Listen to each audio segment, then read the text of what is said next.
ಪ್ರಯಾಗ್ರಾಜ್ನ ದೇವಭೂಮಿಯ ಮಹಾ ಕುಂಭಮೇಳದ ಅದ್ಭುತವಾದಂತ ಕ್ಷಣ ಇದು ಸಾಧು ಸಂತರ ಸಮಾಗಮ. ವಿಎಚ್ಪಿ ವಿಶೇಷ ಸಭೆಗೆ ಕರ್ನಾಟಕವು ಸೇರಿದಂತೆ ವಿಶ್ವದ ದೇಶದ ನಾನಾ ಭಾಗಗಳಿಂದ ಬಂದಿರುವಂತ ಸಾಧು ಸಂತರನ್ನ ಒಂದು ಸಲ ನೀವು ನೋಡಿಬಿಡಿ. ಇದು ವಿಶ್ವಕ್ಕೆ ಮತ್ತು ದೇಶಕ್ಕೆ ಒಂದು ಸಂದೇಶವನ್ನ ರವಾನಿಸುತ್ತಿದೆ. ಸಾಗರದಂತೆ ಸುನಾಮಿಯಂತೆ ಜನ ಪ್ರವಾಹದ ರೀತಿಯಲ್ಲಿ ಕುಂಭಮೇಳಕ್ಕೆ ಜನ ಆಗಮಿಸ್ತಾ ಇದ್ದಾರೆ. ಪ್ರತಿದಿನವೂ ಕೂಡ ಲಕ್ಷಾಂತರ ಜನ, ಕೋಟ್ಯಾಂತರ ಜನ ಪುಣ್ಯ ಸ್ನಾನವನ್ನು ಮಾಡ್ತಾ ಇದ್ರೆ, ಇತ್ತ ಸಾಧು ಸಂತರ ಸಮಾಗಮಕ್ಕೆ ಈ ವಿಶ್ವ ಹಿಂದೂ ವಿಎಚ್ಪಿಯ ಈ ವಿಶೇಷವಾದಂಥ ಸಭೆ ಸಾಕ್ಷಿ ಆಗ್ತಾ ಇದೆ. ಕರ್ನಾಟಕದಿಂದಲೂ ಕೂಡ ಸಾವಿರಾರು ಜನ ಬಂದಿದ್ದಾರೆ, ಲಕ್ಷಾಂತರ ಜನ ಬಂದಿದ್ದಾರೆ. ಅವರೆಲ್ಲರೂ ಕೂಡ ನಮಗಿಲ್ಲಿ ಸಿಗ್ತಾರೆ. ಒಂದೇ ವಿಚಾರ, ಸನಾತನ ವಿಚಾರವನ್ನ ಜಾಗೃತಿಗೊಳಿಸೋದು. ನಮ್ಮ ಸಂಪ್ರದಾಯ, ನಮ್ಮ ಸಂಸ್ಕೃತಿ, ನಮ್ಮ ಸನಾತನ ವಿಚಾರಗಳು ಆಧುನಿಕತೆಯ ಹೂರಣದತ್ತ ಕಳೆದು ಹೋಗ್ತಿರುವಂತ ಸಮಯದಲ್ಲಿ ಅದನ್ನ ಜಾಗೃತಿಗೊಳಿಸೋದು ಈ ಒಂದು ಸಮ್ಮಿಲನದ ಉದ್ದೇಶ ಆಗಿದೆ. ನೋಡಿ, ನಾವು ಗಮನಿಸ್ತಾ ಇದ್ವಿ, ಕೇಸರಿಯ ಸುನಾಮಿಯನ್ನ ನಾವು ನೋಡ್ತಾ ಇದ್ವಿ. ಈ ಒಂದು ಸ್ಥಳದ ತೂಕ ಎಷ್ಟಿದೆ ಅಂತ ಕೇಳಿದ್ರೆ ಅದನ್ನ ಹೇಳಲಿಕ್ಕೆ ಅದನ್ನ ನಾವು ಇಲ್ಲಿ ತೋರಿಸುವಂತ ಪ್ರಯತ್ನ ಮಾಡ್ತಾ ಇದ್ವಿ. ಕರ್ನಾಟಕದಿಂದಲೂ ಕೂಡ ಸಾವಿರಾರು ಜನ, ಪ್ರತಿದಿನವೂ ಕೂಡ ಲಕ್ಷಾಂತರ ಜನ ಬರ್ತಾ ಇದ್ದಾರೆ. ಅದರ ಜೊತೆಗೆ ನಮ್ಮ ವಚನಾನಂದ ಶ್ರೀಗಳು ಕರ್ನಾಟಕದಿಂದ ಬಂದಿರೋರು, ಅವರು ಈ ಸಮ್ಮೇಳನದ ಈ ಕ್ಷಣಕ್ಕೆ ಸಾಕ್ಷಿ ಆಗ್ತಾ ಇದ್ದಾರೆ. ಅವ್ರನ್ನ ಮಾತಾಡಿಸ್ತೀನಿ. ಜೊತೆಗೆ ಈ ಒಂದು ಸಭೆ ವಿಶ್ವಕ್ಕೆ ಯಾವ ಸಂದೇಶವನ್ನ ರವಾನಿಸ್ತಾ ಇದೆ ಅನ್ನೋದ್ರ ಬಗ್ಗೆ ಶ್ರೀಗಳಿಂದ ನಾವು ಮಾತಾಡ್ತಾ ವಿಚಾರವನ್ನ ತಿಳಿಯೋಣ. ಗುರುಗಳೇ ನಮಸ್ಕಾರ. ನಮ್ಮ ಮತ್ತೆ ನಮ್ಮೆಲ್ಲರ ಜೀವನದಲ್ಲಿ ಮಹಾಕುಂಭ ಬಂದಿರೋದೇ ನಮ್ಮ ಪುಣ್ಯ, ನಮ್ಮ ಒಂದು 7 ಜನ್ಮದ ಪಾವಿತ್ರ್ಯವಾದಂತ ಕ್ಷಣ. ತಾವಿದನ್ನು ಹೇಗೆ ನೋಡ್ತಾ ಇದ್ದೀರಿ? ಈ ಸಭೆ ಎಷ್ಟು ತೂಕದ್ದಾಗಿದೆ ಗುರುಗಳೇ? ಒಂದು ವರ್ಷದ ಹಿಂದೆ ಸಾವಿರ ಜನ ಈ ದೇಶದ ಕಾಶ್ಮೀರದಿಂದ ಕನ್ಯಾಕುಮಾರಿವರೆಗೆ ಎಲ್ಲ ಸಂತರು ಅಯೋಧ್ಯೆ ಶ್ರೀರಾಮ ಮಂದಿರದಲ್ಲಿ ಸೇರಿದ್ದೀವಿ.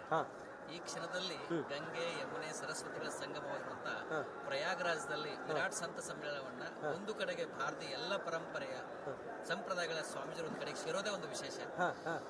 ಇದು ದೇಶಕ್ಕೆ ಮತ್ತೆ ವಿಶ್ವಕ್ಕೆ ಸನಾತನದ ಶಕ್ತಿ ಏನು ಅಂತೇಳಿ ನಾವು ಈ ಒಂದು 7-8 ದಿನದಲ್ಲಿ ನಾವು ನೋಡ್ತಾ ಇದ್ದೀವಿ. ಈ ಸಭೆ ಏನ್ ಸಂದೇಶವನ್ನ ಕೊಡುತ್ತೆ ವಿಶ್ವಕ್ಕೆ ಗುರುಗಳೇ? ಮೊದಲಿಂದನೂ ವಸುದೈವ ಕುಟುಂಬಕ ಭಾವ ನಮ್ಮದು, ನಮ್ಮ ಭಾರತೀಯರು. ನಮ್ಮ ಇಡೀ ದೇಶದ ಪರಂಪರೆಯಲ್ಲಿ ನಾವೆಲ್ಲ ಒಂದು ಅನ್ನುವಂತ ಭಾವ. ನಾವು ಯಾವುದೇ ಪರಂಪರೆ ಇರಲಿ, ಯಾವುದೇ ಪೀಠ ಇರಲಿ, ಇಲ್ಲಿ ಸಮಾನತೆಯನ್ನು ನೋಡ್ಲಿಕ್ಕೆ ಸಾಧ್ಯ ಆಗಿದೆ. ಆ ನಿಟ್ಟಿನಲ್ಲಿ ಏನು ಈ ವಿಶ್ವ ಹಿಂದೂ ಪರಿಷತ್ ಆಯೋಜನೆ ಮಾಡಿರುವಂತಹ ಈ ವಿರಾಟ್ ಸಂತ ಸಮ್ಮೇಳನ ಇವತ್ತು ಪ್ರಸ್ತುತ ದಿನಮಾನದಲ್ಲಿ ಇಡೀ ಜಗತ್ತು ಭಾರತ ಕಡೆಗೆ ಮುಖ ಮಾಡಿ ನೋಡ್ತಾ ಇದೆ. ಜಗತ್ತಿನ ಎಲ್ಲಾ ದೇಶಗಳು ಭಾರತ ಕಡೆ ಇವತ್ತು ನೋಡ್ತಾ ಇದ್ದಾವೆ. ಜಗತ್ತಿನ ಅತಿ ಹೆಚ್ಚು ವಿಶಾಲವಾಗಿ ಕೋಟಿ ಜನ ಸೇರುವಂತಹ ಒಂದು ಚೈತ್ರ ಯಾತ್ರೆ ನಾವು ಸಾಕ್ಷಿಯಾಗಿದ್ದೇವೆ. ಬಹುತೇಕ ಇನ್ನು ಕೆಲವೇ ಕ್ಷಣಗಳಲ್ಲಿ ಈ ಒಂದು ವೇದಿಕೆಯಿಂದ ಈ ರಾಷ್ಟ್ರಕ್ಕೆ ಒಂದು ಸಂದೇಶ ಹೋಗುತ್ತೆ. ನಾವೆಲ್ಲ ಹಿಂದೂಗಳು ಅನ್ನೋದು, ಮೊಟ್ಟ ಮೊದಲು ನಾವೆಲ್ಲ ಹಿಂದೂಗಳು ಅನ್ನೋ ಭಾವ ಬರಬೇಕು ಅನ್ನೋದು ಸಂದೇಶ ಇಲ್ಲದ ಹೋಗುತ್ತೆ. ಇದು ಭಾರತದ ಪರ್ವಕಾಲ. ಇದು ವಿಶ್ವಕ್ಕೆ ಭಾರತ ತಾನೇನು, ತನ್ನ ಆಧ್ಯಾತ್ಮದ ಶಕ್ತಿ, ತನ್ನ ಧಾರ್ಮಿಕತೆಯ ಶಕ್ತಿ ಏನು ಅಂತ ಹೇಳಿ ತೋರಿಸುವಂತ ಸಮಯ ಇದು. ಕರ್ನಾಟಕದಿಂದ ತಾವು ಬಂದಿದ್ದೀರಿ, ಎಷ್ಟೋ ಜನ ಕರ್ನಾಟಕದಿಂದ ಬರುವವರಿದ್ದಾರೆ, ಬಂದಿದ್ದಾರೆ. ಅವರಿಗೆಲ್ಲ ತಾವು ಏನ್ ಹೇಳ್ತೀವಿ? ಖಂಡಿತ ಈ ಒಂದು 45 ದಿನಗಳ ಈ ಮಹಾಪರ್ವದಲ್ಲಿ ತಾವೆಲ್ಲ ಬಂದು ಗಂಗೆ, ಯಮುನೆ ಮತ್ತು ಸರಸ್ವತಿಯ ಸಂಗಮದಲ್ಲಿ ಮಿಂದೆದ್ದು ಪಾವನರಾಗ್ರಿ ಅಂತ ಈ ಮೂಲಕ ನಾವು ಹಾರೈಸ್ತೀವಿ. ಖಂಡಿತ ಗುರುಗಳೇ, ಥ್ಯಾಂಕ್ ಯು. ಮತ್ತೆ ಮಾತಾಡೋಣ. ನೋಡಿ, ಇದು ವಚನಾನಂದ ಶ್ರೀಗಳು ಕರ್ನಾಟಕದ ಕನ್ನಡಿಗರಿಗೆ, ಅದರಲ್ಲೂ ಕೂಡ ನಮ್ಮ ವಿಶ್ವಕ್ಕೆ ಈ ಒಂದು ವೇದಿಕೆಯಿಂದ ಏನ್ ಸಂದೇಶ ಹೋಗ್ತಾ ಇದೆ? ಭಾರತದ ಪರ್ವಕಾಲದಲ್ಲಿ ಭಾರತವನ್ನ ವಿಶ್ವ ನೋಡ್ತಿರೋದು ಹೇಗೆ, ಆಧ್ಯಾತ್ಮಿಕತೆಯ ಶಕ್ತಿ ಏನು ಅನ್ನೋದನ್ನ ಈ ವೇದಿಕೆ ವಿಶ್ವಕ್ಕೆ ತೋರಿಸುತ್ತೆ ಅನ್ನೋ ಮಾತನ್ನು ಹೇಳಿದ್ದಾರೆ. ಕ್ಯಾಮರಾ ಪರ್ಸನ್ ಕೃಷ್ಣ ಜೊತೆ ನಾನು ರಂಜಿತ್ ಶಿರಿಯಾನ್, ಪ್ರಯಾಗ್ರಾಜ್ನಿಂದ ಕುಂಭಮೇಳಕ್ಕಾಗಿ ರಿಪಬ್ಲಿಕ್ ಕನ್ನಡ. ಪ್ರಯಾಗ್ರಾಜ್ನ ದೇವಭೂಮಿಯ ಮಹಾ ಕುಂಭಮೇಳದ ಅದ್ಭುತವಾದಂತ ಕ್ಷಣ ಇದು ಸಾಧು ಸಂತರ ಸಮಾಗಮ. ವಿಎಚ್ಪಿ ವಿಶೇಷ ಸಭೆಗೆ ಕರ್ನಾಟಕವು ಸೇರಿದಂತೆ ವಿಶ್ವದ ದೇಶದ ನಾನಾ ಭಾಗಗಳಿಂದ ಬಂದಿರುವಂತ ಸಾಧು ಸಂತರನ್ನ ಒಂದು ಸಲ ನೀವು ನೋಡಿಬಿಡಿ. ಇದು ವಿಶ್ವಕ್ಕೆ ಮತ್ತು ದೇಶಕ್ಕೆ ಒಂದು ಸಂದೇಶವನ್ನ ರವಾನಿಸುತ್ತಿದೆ. ಸಾಗರದಂತೆ ಸುನಾಮಿಯಂತೆ ಜನ ಪ್ರವಾಹದ ರೀತಿಯಲ್ಲಿ ಕುಂಭಮೇಳಕ್ಕೆ ಜನ ಆಗಮಿಸ್ತಾ ಇದ್ದಾರೆ. ಪ್ರತಿದಿನವೂ ಕೂಡ ಲಕ್ಷಾಂತರ ಜನ, ಕೋಟ್ಯಾಂತರ ಜನ ಪುಣ್ಯ ಸ್ನಾನವನ್ನು ಮಾಡ್ತಾ ಇದ್ರೆ, ಇತ್ತ ಸಾಧು ಸಂತರ ಸಮಾಗಮಕ್ಕೆ ಈ ವಿಶ್ವ ಹಿಂದೂ VHPಯ ಈ ವಿಶೇಷವಾದಂಥ ಸಭೆ ಸಾಕ್ಷಿ ಆಗ್ತಾ ಇದೆ. ಕರ್ನಾಟಕದಿಂದಲೂ ಕೂಡ ಸಾವಿರಾರು ಜನ ಬಂದಿದ್ದಾರೆ, ಲಕ್ಷಾಂತರ ಜನ ಬಂದಿದ್ದಾರೆ. ಅವರೆಲ್ಲರೂ ಕೂಡ ನಮಗಿಲ್ಲಿ ಸಿಗ್ತಾರೆ. ಒಂದೇ ವಿಚಾರ, ಸನಾತನ ವಿಚಾರವನ್ನ ಜಾಗೃತಿಗೊಳಿಸೋದು. ನಮ್ಮ ಸಂಪ್ರದಾಯ, ನಮ್ಮ ಸಂಸ್ಕೃತಿ, ನಮ್ಮ ಸನಾತನ ವಿಚಾರಗಳು ಆಧುನಿಕತೆಯ ಹೂರಣದತ್ತ ಕಳೆದು ಹೋಗ್ತಿರುವಂತ ಸಮಯದಲ್ಲಿ ಅದನ್ನ ಜಾಗೃತಿಗೊಳಿಸೋದು ಈ ಒಂದು ಸಮ್ಮಿಲನದ ಉದ್ದೇಶ ಆಗಿದೆ. ನೋಡಿ, ನಾವು ಗಮನಿಸ್ತಾ ಇದ್ವಿ, ಕೇಸರಿಯ ಸುನಾಮಿಯನ್ನ ನಾವು ನೋಡ್ತಾ ಇದ್ವಿ. ಈ ಒಂದು ಸ್ಥಳದ ತೂಕ ಎಷ್ಟಿದೆ ಅಂತ ಕೇಳಿದ್ರೆ ಅದನ್ನ ಹೇಳಲಿಕ್ಕೆ ಸಾಧ್ಯ ಇಲ್ಲ. ಅದನ್ನ ನಾವು ಇಲ್ಲಿ ತೋರಿಸುವಂತ ಪ್ರಯತ್ನ ಮಾಡ್ತಾ ಇದ್ವಿ. ಕರ್ನಾಟಕದಿಂದಲೂ ಕೂಡ ಸಾವಿರಾರು ಜನ, ಪ್ರತಿದಿನವೂ ಕೂಡ ಲಕ್ಷಾಂತರ ಜನ ಬರ್ತಾ ಇದ್ದಾರೆ. ಅದ್ರ ಜೊತೆಗೆ ನಮ್ಮ ವಚನಾನಂದ ಶ್ರೀಗಳು ಕರ್ನಾಟಕದಿಂದ ಬಂದಿರೋರು, ಅವರು ಈ ಸಮ್ಮಿಲನದ ಈ ಕ್ಷಣಕ್ಕೆ ಸಾಕ್ಷಿ ಆಗ್ತಾ ಇದ್ದಾರೆ. ಅವ್ರನ್ನ ಮಾತಾಡಿಸ್ತೀನಿ. ಜೊತೆಗೆ ಈ ಒಂದು ಸಭೆ ವಿಶ್ವಕ್ಕೆ ಯಾವ ಸಂದೇಶವನ್ನ ರವಾನಿಸ್ತಾ ಇದೆ ಅನ್ನೋದ್ರ ಬಗ್ಗೆ ಶ್ರೀಗಳಿಂದ ನಾವು ಮಾತಾಡ್ತಾ ವಿಚಾರವನ್ನ ತಿಳಿಯೋಣ. ಗುರುಗಳೇ ನಮಸ್ಕಾರ. ನಮ್ಮ ಮತ್ತೆ ನಮ್ಮೆಲ್ಲರ ಜೀವನದಲ್ಲಿ ಮಹಾಕುಂಭ ಬಂದಿರೋದೇ ನಮ್ಮ ಪುಣ್ಯ, ನಮ್ಮ ಒಂದು 7 ಜನ್ಮದ ಪಾವಿತ್ರ್ಯವಾದಂಥ ಕ್ಷಣ. ತಾವಿದನ್ನು ಹೇಗೆ ನೋಡ್ತಾ ಇದ್ದೀರಿ? ಈ ಸಭೆ ಎಷ್ಟು ತೂಕದ್ದಾಗಿದೆ ಗುರುಗಳೇ? ಒಂದು ವರ್ಷದ ಹಿಂದೆ ಸಾವಿರ ಜನ ಈ ದೇಶದ ಕಾಶ್ಮೀರದಿಂದ ಕನ್ಯಾಕುಮಾರಿವರೆಗೆ ಎಲ್ಲ ಸಂತರು ಅಯೋಧ್ಯೆ ಶ್ರೀರಾಮ ಮಂದಿರದಲ್ಲಿ ಸೇರಿದ್ದೀವಿ. ಈ ಕ್ಷಣದಲ್ಲಿ ಗಂಗೆ, ಯಮುನೆ, ಸರಸ್ವತಿಗಳ ಸಂಗಮವಾಗಿರುವಂತಹ ಪ್ರಯಾಗರಾಜದಲ್ಲಿ ವಿರಾಟ್ ಸಂತ ಸಮ್ಮೇಳನವನ್ನ ಒಂದು ಕಡೆಗೆ ಭಾರತೀಯ ಎಲ್ಲ ಪರಂಪರೆಯ ಸಂಪ್ರದಾಯಗಳ ಸ್ವಾಮೀಜರು ಒಂದು ಕಡೆಗೆ ಸೇರೋದೇ ಒಂದು ವಿಶೇಷ. ಇದು ದೇಶಕ್ಕೆ ಮತ್ತೆ ವಿಶ್ವಕ್ಕೆ ಸನಾತನದ ಶಕ್ತಿ ಏನು ಅಂತೇಳಿ ನಾವು ಈ ಒಂದು 7-8 ದಿನದಲ್ಲಿ ನಾವು ನೋಡ್ತಾ ಇದ್ದೀವಿ. ಈ ಸಭೆ ಏನ್ ಸಂದೇಶವನ್ನ ಕೊಡುತ್ತೆ ವಿಶ್ವಕ್ಕೆ ಗುರುಗಳೇ? ಮೊದಲಿಂದನೂ ವಸುದೈವ ಕುಟುಂಬಕ ಭಾವ ನಮ್ಮದು, ನಮ್ಮ ಭಾರತೀಯರದು. ನಮ್ಮ ಇಡೀ ದೇಶದ ಪರಂಪರೆಯಲ್ಲಿ ನಾವೆಲ್ಲ ಒಂದು ಅನ್ನುವಂತ ಭಾವ. ನಾವು ಯಾವುದೇ ಪರಂಪರೆ ಇರಲಿ, ಯಾವುದೇ ಪೀಠ ಇರಲಿ, ಇಲ್ಲಿ ಸಮಾನತೆಯನ್ನು ನೋಡ್ಲಿಕ್ಕೆ ಸಾಧ್ಯ ಆಗಿದೆ.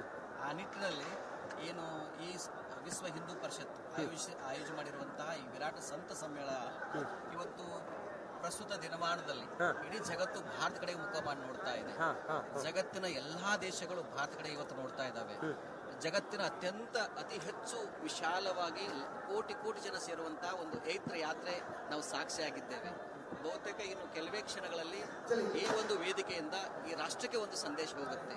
ನಾವೆಲ್ಲ ಹಿಂದೂಗಳು ಅನ್ನೋದು, ಮೊಟ್ಟ ಮೊದಲು ನಾವೆಲ್ಲ ಹಿಂದೂಗಳು ಅನ್ನೋ ಭಾವ ಬರಬೇಕು ಅನ್ನೋದು ಸಂದೇಶ ಇಲ್ಲದೆ ಹೋಗುತ್ತೆ. ಇದು ಭಾರತದ ಪರ್ವಕಾಲ. ಇದು ವಿಶ್ವಕ್ಕೆ ಭಾರತ ತಾನೇನು, ತನ್ನ ಆಧ್ಯಾತ್ಮದ ಶಕ್ತಿ, ತನ್ನ ಧಾರ್ಮಿಕತೆಯ ಶಕ್ತಿ ಏನು ಅಂತ ಹೇಳಿ ತೋರಿಸುವಂತ ಸಮಯ ಇದು. ಕರ್ನಾಟಕದಿಂದ ತಾವು ಬಂದಿದ್ದೀರಿ, ಎಷ್ಟೋ ಜನ ಕರ್ನಾಟಕದಿಂದ ಬರುವವರಿದ್ದಾರೆ, ಬಂದಿದ್ದಾರೆ. ಅವರಿಗೆಲ್ಲ ತಾವು ಏನ್ ಹೇಳ್ತೀವಿ? ಖಂಡಿತ ಈ ಒಂದು 45 ದಿನಗಳ ಈ ಮಹಾಪರ್ವದಲ್ಲಿ ತಾವೆಲ್ಲ ಬಂದು ಗಂಗೆ, ಯಮುನೆ ಮತ್ತು ಸರಸ್ವತಿಯ ಸಂಗಮದಲ್ಲಿ ಮಿಂದೆದ್ದು ಪಾವನರಾಗ್ರಿ ಅಂತ ಈ ಮೂಲಕ ನಾವು ಹಾರೈಸ್ತೀವಿ. ಖಂಡಿತ ಥ್ಯಾಂಕ್ ಯು. ಮತ್ತೆ ಮಾತಾಡೋಣ. ನೋಡಿ, ಇದು ವಚನಾನಂದ ಶ್ರೀಗಳು ಕರ್ನಾಟಕದ ಕನ್ನಡಿಗರಿಗೆ, ಅದರಲ್ಲೂ ಕೂಡ ನಮ್ಮ ವಿಶ್ವಕ್ಕೆ ಈ ಒಂದು ವೇದಿಕೆಯಿಂದ ಏನ್ ಸಂದೇಶ ಹೋಗ್ತಾ ಇದೆ? ಭಾರತದ ಪರ್ವಕಾಲದಲ್ಲಿ ಭಾರತವನ್ನ ವಿಶ್ವ ನೋಡ್ತಿರೋದು ಹೇಗೆ, ಆಧ್ಯಾತ್ಮಿಕತೆಯ ಶಕ್ತಿ ಏನು ಅನ್ನೋದನ್ನ ಈ ವೇದಿಕೆ ವಿಶ್ವಕ್ಕೆ ತೋರಿಸುತ್ತೆ ಅನ್ನೋ ಮಾತನ್ನು ಹೇಳಿದ್ದಾರೆ. ಕ್ಯಾಮರಾ ಪರ್ಸನ್ ಕೃಷ್ಣ ಜೊತೆ ನಾನು ರಂಜಿತ್ ಶಿರಿಯಾನ್, ಪ್ರಯಾಗ್ರಾಜ್ನಿಂದ ಕುಂಭಮೇಳಕ್ಕಾಗಿ ರಿಪಬ್ಲಿಕ್ ಕನ್ನಡ. ನಮಸ್ಕಾರ. ಪ್ರಯಾಗ್ರಾಜ್ನ ದೇವಭೂಮಿಯ ಮಹಾ ಕುಂಭಮೇಳದ ಅದ್ಭುತವಾದಂತ ಕ್ಷಣ ಇದು ಸಾಧು ಸಂತರ ಸಮಾಗಮ. VHP ವಿಶೇಷ ಸಭೆಗೆ ಕರ್ನಾಟಕವು ಸೇರಿದಂತೆ ವಿಶ್ವದ ದೇಶದ ನಾನಾ ಭಾಗಗಳಿಂದ ಬಂದಿರುವಂತ ಸಾಧು ಸಂತರನ್ನ ಒಂದು ಸಲ ನೀವು ನೋಡಿಬಿಡಿ. ಇದು ವಿಶ್ವಕ್ಕೆ ಮತ್ತು ದೇಶಕ್ಕೆ ಒಂದು ಸಂದೇಶವನ್ನ ರವಾನಿಸುತ್ತಿದೆ. ಸಾಗರದಂತೆ, ಸುನಾಮಿಯಂತೆ ಜನ ಪ್ರವಾಹದ ರೀತಿಯಲ್ಲಿ ಕುಂಭಮೇಳಕ್ಕೆ ಜನ ಆಗಮಿಸ್ತಾ ಇದ್ದಾರೆ. ಪ್ರತಿದಿನವೂ ಕೂಡ ಲಕ್ಷಾಂತರ ಜನ, ಕೋಟ್ಯಾಂತರ ಜನ ಪುಣ್ಯ ಸ್ನಾನವನ್ನು ಮಾಡ್ತಾ ಇದ್ರೆ, ಇತ್ತ ಸಾಧು ಸಂತರ ಸಮಾಗಮಕ್ಕೆ ಈ ವಿಶ್ವ ಹಿಂದೂ VHPಯ ಈ ವಿಶೇಷವಾದಂಥ ಸಭೆ ಸಾಕ್ಷಿ ಆಗ್ತಾ ಇದೆ. ಕರ್ನಾಟಕದಿಂದಲೂ ಕೂಡ ಸಾವಿರಾರು ಜನ ಬಂದಿದ್ದಾರೆ, ಲಕ್ಷಾಂತರ ಜನ ಬಂದಿದ್ದಾರೆ. ಅವರೆಲ್ಲರೂ ಕೂಡ ನಮಗಿಲ್ಲಿ ಸಿಗ್ತಾರೆ. ಒಂದೇ ವಿಚಾರ, ಸನಾತನ ವಿಚಾರವನ್ನ ಜಾಗೃತಿಗೊಳಿಸೋದು. ನಮ್ಮ ಸಂಪ್ರದಾಯ, ನಮ್ಮ ಸಂಸ್ಕೃತಿ, ನಮ್ಮ ಸನಾತನ ವಿಚಾರಗಳು ಆಧುನಿಕತೆಯ ಹೂರಣದತ್ತ ಕಳೆದು ಹೋಗ್ತಿರುವಂತ ಸಮಯದಲ್ಲಿ ಅದನ್ನ ಜಾಗೃತಿಗೊಳಿಸೋದು ಈ ಒಂದು ಸಮ್ಮಿಲನದ ಉದ್ದೇಶ ಆಗಿದೆ. ನೋಡಿ, ನಾವು ಗಮನಿಸ್ತಾ ಇದ್ವಿ, ಕೇಸರಿಯ ಸುನಾಮಿಯನ್ನ ನಾವು ನೋಡ್ತಾ ಇದ್ವಿ. ಈ ಒಂದು ಸ್ಥಳದ ತೂಕ ಎಷ್ಟಿದೆ ಅಂತ ಕೇಳಿದ್ರೆ ಅದನ್ನ ಹೇಳಲಿಕ್ಕೆ ಸಾಧ್ಯ ಇಲ್ಲ. ಅದನ್ನ ನಾವು ಇಲ್ಲಿ ತೋರಿಸುವಂತ ಪ್ರಯತ್ನ ಮಾಡ್ತಾ ಇದ್ವಿ. ಕರ್ನಾಟಕದಿಂದಲೂ ಕೂಡ ಸಾವಿರಾರು ಜನ, ಪ್ರತಿದಿನವೂ ಕೂಡ ಲಕ್ಷಾಂತರ ಜನ ಬರ್ತಾ ಇದ್ದಾರೆ. ಅದ್ರ ಜೊತೆಗೆ